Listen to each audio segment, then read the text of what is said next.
शिवदत्त धाम लिंगवरे या ठिकाणी तालुका आटपाडी जिल्हा सांगली संजय खटके महाराज यांच्या मातोश्री कैलासवासी जनाबाई खटके यांचं आज पहिलं पुण्यस्मरण आहे। या निमित्त त्यांनी एक चांगला सामाजिक उपक्रम त्यांच्या शिवदत्त धाममध्ये राबवलेला आहे। त्यानिमित्त त्यांनी रक्तदान शिबिर या ठिकाणी आयोजित केलेलं आहे आणि जवळजवळ 70 ते 80 लोकांनी आता या ठिकाणी रक्तदान केल्याचं आपल्याला समजतंय। अक्षय बँकेतून आम्ही आलोय। अक्षय बँक सोलापूर। लोकांचा कसा रिस्पॉन्स आहे? लोकांचा रिस्पॉन्स खूप चांगला आहे, खूप चांगला आहे। आतापर्यंत लोकांनी रक्तदान केलेलं आहे। आम्ही दिवसभर काम करणार, अजून भरपूर लोकांचं रक्तदान होईल। तुमच्या मते रक्तदान का महत्वाचं आहे? रक्तदान एकाचे कुठं ऍक्सिडेंट झाला काय झालं तर त्याला रक्त आपण देऊ शकतो। हे मोठं दानाचं काम आहे रक्तदान म्हणजे।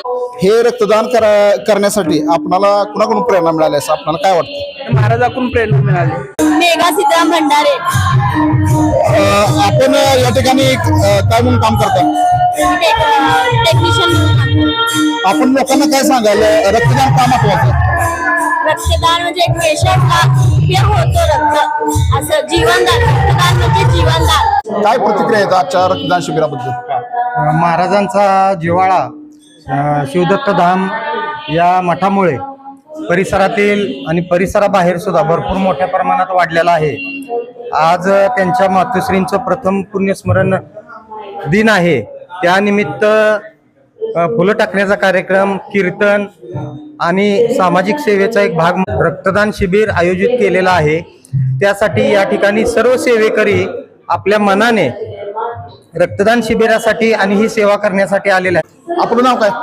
माझं नाव जीवन मोरे। आज गुरुवर्य संजयजी खटके महाराज यांच्या मातोश्रीचं प्रथम पुण्यस्मरण आहे। त्यानिमित्त आज कीर्तनाचा कार्यक्रम व त्यानिमित्त त्याच्या अनुषंगानेच महाराजांनी आम्ही निर्णय घेतला की रक्तदान शिबिर एक सामाजिक काम म्हणून रक्तदान शिबिराचं आयोजन केलेलं आहे। आपलं काय भावना आहे या आजच्या कार्यक्रमानिमित्त? आजचा कार्यक्रम श्री दत्त धामचे गुरुवर्य संजय महाराज खटके यांच्या आईचा आज वर्ष श्राद्ध असून त्यांना 1 वर्ष झालं। त्या निमित्ताने रक्तदान शिबिर व इतर कार्यक्रम आयोजित केलेले आहेत। आम्हाला याबद्दल समाधान वाटतं। मठाच्या वतीने सगळं नियोजित चाललेलं आहे। बाहेर कीर्तन चालू आहे, इथं आत रक्तदान चालू आहे। अत्यंत आनंद होतो याबद्दल। रक्तदान का महत्वाचं आहे असं आपल्याला वाटतं? रक्तदान खूप महत्वाचं आहे, गरजेचं आहे।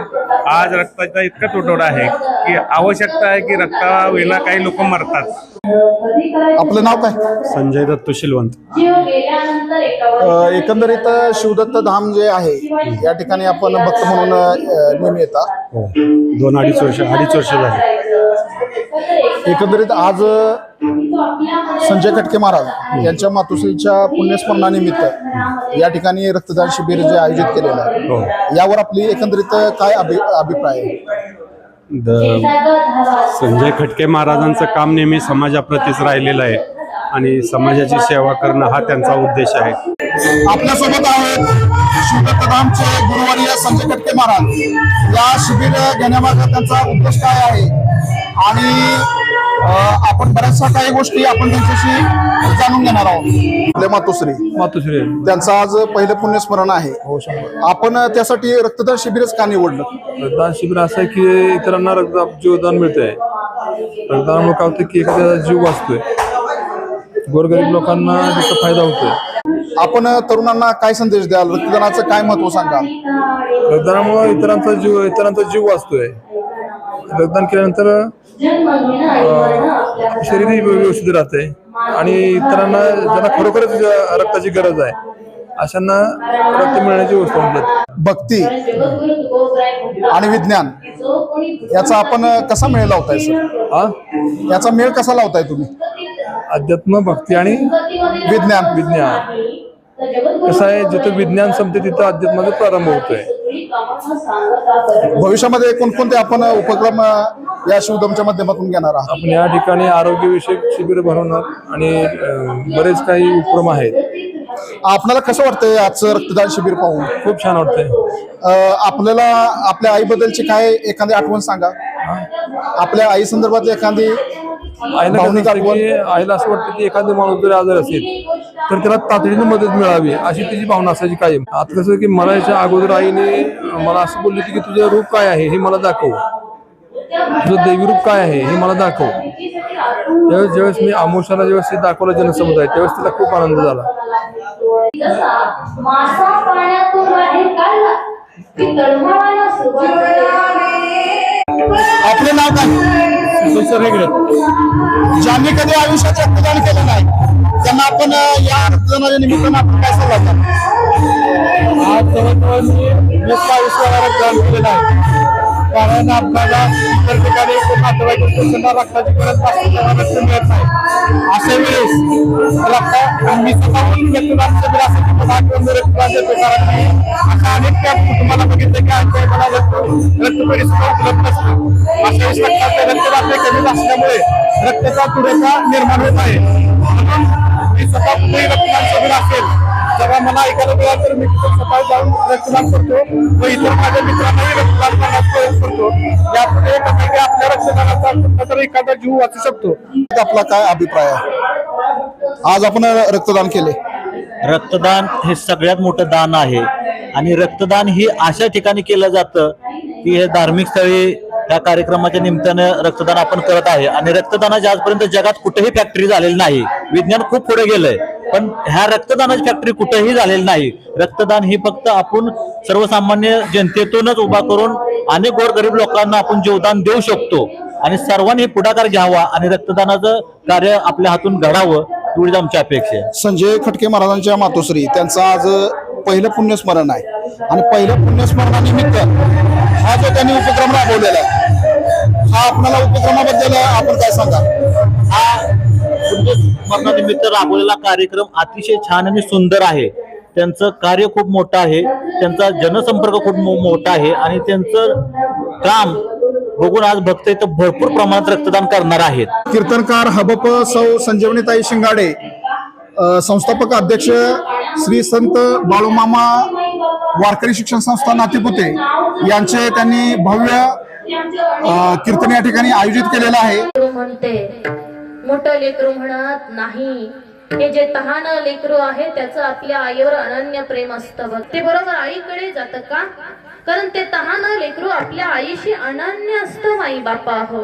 म्हणून जसं हे तहान लेकरू आपल्या आईशी अनन्य असतं, चातक पक्षी पावसाच्या पाण्याशी अनन्य असतो, तसा भक्त भगवंताशी अनन्य असला पाहिजे. जर भक्तानं भगवंताची अशी अनन्य भक्ती केली तर भगवंत त्या भक्ताच्या संगतीत राहून त्या भक्ताची सगळी कामं सांगता करत असतो. अभंगाचं पहिलं चरण.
समागमे ते पहाते पांडव अखंड वनवासी परी त्या देवासी आठविती.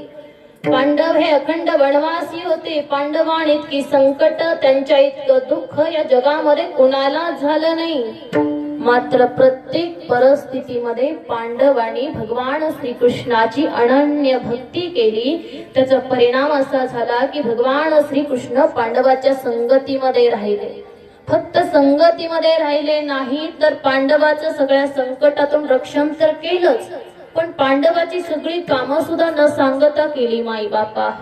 एकदा झालं काय, सम्राट दुर्योधन हा गुरु द्रोणाचार्यांकडे गेला आणि द्रोणाचार्यांना विचारलं की द्रोणाचार्य, मी अमर कशाने होईन, मी वज्रदेही कशाने होईन. त्याच्यावर द्रोणाचार्य म्हणतात की दुर्योधना, तू तुझ्या मोठ्या भावाकडे धर्मराज युधिष्ठिराकडे जा. धर्मराज युधिष्ठिर तुला या प्रश्नाचं उत्तर नक्की देईल. आणि तो जर माझा 1 नंबरचा शत्रू असेल तर मला वज्रदेही व्हायचा खरा उपाय कसा सांगेल, अमर व्हायचं औषध कसं सांगेल सांगा बरं. त्याच्यावर द्रोणाचार्यांनी गोड उत्तर दिले बघा माई बापा. द्रोणाचार्य दुर्योधनाला म्हणतात की दुर्योधना, तू धर्मराजाला तुझा 1 नंबरचा शत्रू मानतो, पण धर्मराज तुला त्यांचा मित्र मानतात. तू बिनधास्त जा, त्यांना प्रश्न विचार, ते तुला उत्तर दिल्याशिवाय राहणार नाही. बघा ना, शत्रू आहे, मग शत्रू असेल तर मला अमर व्हायचं औषध कसं सांगेल. पण द्रोणाचार्य समजावून सांगतात. तू धर्मराजाला घरांकडे गेला आणि धर्मराजाला विचारलं, दादा मी अमर कशाने होईन, मी वज्रदेही कशाने होईन. आता धर्मराजाला माहिती होतं की दुर्योधन कपटी वासनेनं आपल्याकडे आलेला आहे, पण ज्याच्या नावातच धर्म आहे ते धर्मराज अधर्म कसा करतील हो. करावया पांडव निर्दाळन, वज्रदेही व्हावया आपण, वर्मपुसे दुर्योधन, धर्म असत्य वचन नवदे. थोडा विक्षेप करू नका बरं, थोडा वेळ.